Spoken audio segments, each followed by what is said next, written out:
sang sapa sa kampo nila Diyo may turiting manok nga ginaarado dinali pumalapit isang huli tao nang ahas magsulat sang kamot niyang tuong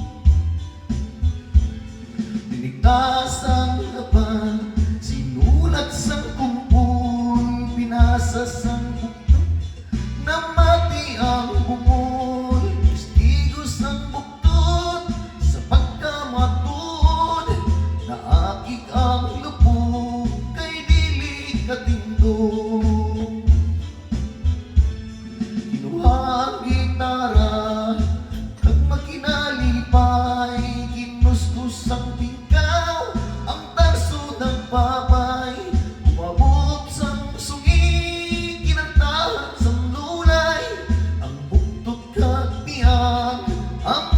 nagsabay